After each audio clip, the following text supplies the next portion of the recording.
Hello friends, नमस्कार। तपाईहरु हेर्दै हुनुहुन्छ युनिक टेक गुरु र म हुँ तपाईहरुको साथी हरिहर। आज हामी सिकाउँदैछौँ तपाईहरुलाई बिल्कुलै नयाँ टपिक भिडियो व्हाइट बोर्डको विषयमा धेरै कुराहरू आइरहेछ, कसरी बनाउने यो भनेर हैन। व्हाइट बोर्ड एनिमेसन हामीले चाहिँ तपाईहरुलाई क्रिएट गरेर देखाउने छौँ कसरी व्हाइट बोर्ड एनिमेसन हुन्छ भनेर। त्यसको लागि तपाईहरुलाई म आफूले नै प्र्याक्टिकली गरेर पनि देखाउने छु। आउनुहोस् सुरु गरौँ भिडियो। तपाईहरुलाई अघि नै भिडियोमा मैले भने जस्तै गरी यसलाई चाहिँ व्हाइट बोर्ड एनिमेसन क्रिएट गर्नको लागि चाहिँ तपाईहरुलाई सबभन्दा पहिला चाहिँ यो भिडियो स्क्रैप भन्ने एप चाहिन्छ। त्यो एप चाहिँ तपाईको कस्तो हुन्छ भने प्ले स्टोरमा चाहिँ हामीले भेटाउन सकिदैन। प्ले स्टोर एप चाहिँ हैन, यो स्पेशल्ली हामीहरुले कम्पनीबाट नै अथराइज लिएर चाहिँ गर्नुपर्ने हुन्छ। त्यो एप्सको लिंक चाहिँ म तपाईहरुलाई अहिले तत्काल चाहिँ मसँग त्यो उपलब्ध छैन, म पछि चाहिँ म आफ्नो डिस्क्रिप्सनमा चाहिँ हाल्दिने छु। सब आउनुहोस् यो पहिला एप्सबाट सुरु गरिहालौँ। यो ओपन हुँदैछ। अब तपाईको अलिकति डाउनलोडिङ प्रोसेस चाहिँ यसले लिइरहेको हुन्छ।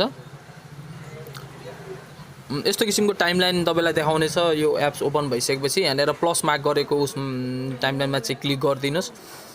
त्यसपछि तपाईको यहाँनेर व्हाइट बोर्ड एनिमेसन गर्नको लागि चाहिँ फ्रन्ट खुलिसकेको छ।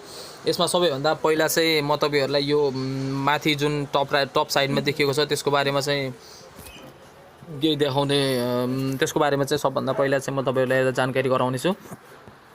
राइट साइडबाट तपाईको हातको बटन जस्तै थम यस्तो टाइपको देखिएको छ। यो भनेको चाहिँ तपाईको कस्तो भने तपाईको जस्तै कुन हातबाट जस्तै राइट लेफ्ट ह्यान्ड, अब तपाईको जी पावरबाट पनि यसरी लेख्न सकिने फन्ट हो। यो तपाईलाई पछि म देखाउने छु। र आजको यो भिडियो तपाईहरुले स्किप नगरिकिन पुरा हेर्नु होला। तपाईलाई एकदमै आवश्यक पर्ने भिडियो छ। त्यो भन्दा पहिला चाहिँ तपाईहरुलाई हाम्रो भिडियो मन पर्छ भने सब्स्क्राइब गर्न चाहिँ नबिर्सिनु होला। आउनुहोस् अब सुरु गरौँ। सबभन्दा पहिला टप साइडको लेफ्ट साइडमा जुन एउटा मार्क देखिएको छ त्यसमा क्लिक गर्ने र यहाँनेर चाहिँ तपाईले आफूले बनाउनु खोजेको भिडियोको चाहिँ टपिकहरु लेख्न सक्नुहुन्छ। जस्तै युनिक टेक गुरुको सर्ट फर्म म लेख्न गइरहेको छु, युटिजी। जस्तै तपाईको यो प्रोग्रामको चाहिँ नाम जस्तै युटिजी। अब तपाईले आफ्नो कुनै यसरी बेस बनाएर राख्न सक्नुहुन्छ। यसलाई ओके गरिदिएपछि तपाईको यो सेभ हुन्छ। र अब यहाँनेर चाहिँ टी लेखेको राउन्ड गोलो भित्रको टी लेखेको छ, त्यसमा क्लिक गर्नुस् र आफूले अब यहाँ टाइप गर्नु। जस्तै म लेख्न गइरहेको छु युनिक टेक गुरु, युनिक टेक गुरु। अब तपाईले यहाँनेर युनिक टेक जस्तै तपाईले आफ्नो फन्टहरु चुज गरेर लेखिसकेपछि यहाँनेर कलरहरुको मार्क आइरहेको छ।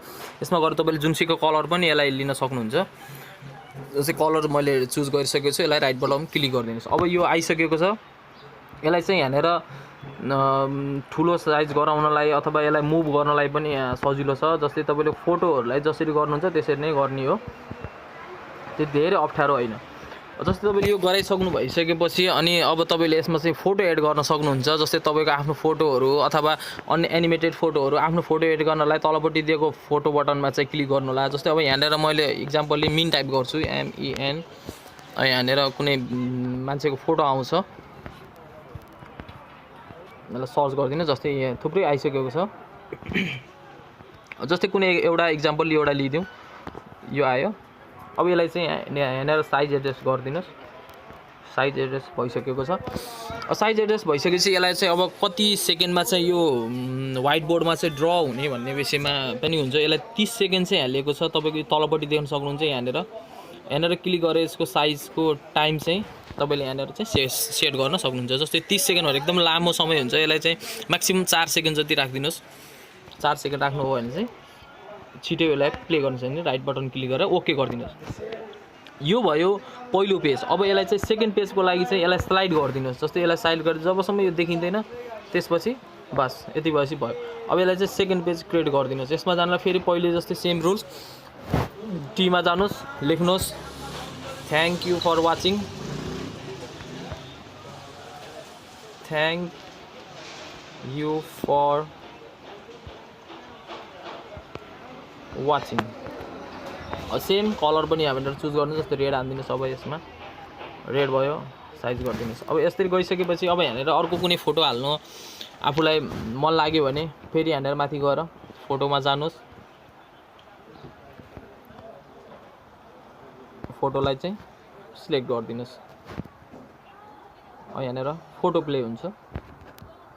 फोटो आइसकेपछि अब यसलाई चाहिँ एडजस्ट गरिदिनुहोस् साइजमा चाहिँ कत्रो साइज राख्ने हो, कहाँनिर राख्ने मुभ गरेर गराउन सक्नुहुन्छ। अनि यसको पनि टाइम मिलाउनुहोस्, किनभने कुनै धेरै आउने र कुनै थोरै आउने भयो भने चाहिँ भिडियो राम्रो देखिँदैन। 7 सेकेन्डको रहेछ, यसलाई चाहिँ 3 सेकेन्ड गराइदिनुहोस् र डन गरिदिनुहोस्।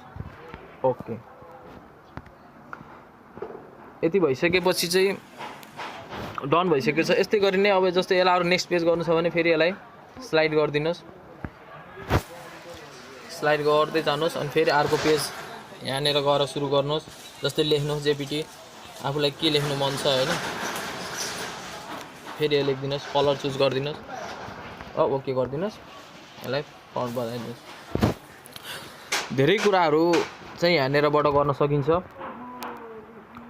अनि यसलाई चाहिँ ओके गरिदिनुहोस्। जस्तो अब हामीले अहिलेसम्म बनाएको भिडियोहरूलाई चाहिँ अब यसलाई प्ले गर्दाखेरि चाहिँ माथि राइट साइडमा रहेको प्ले बटनमा ओके गरिदिनुहोस्। जस्तै हेर्नुहोस्, युनिक चेक गुरु आइसकेको छ।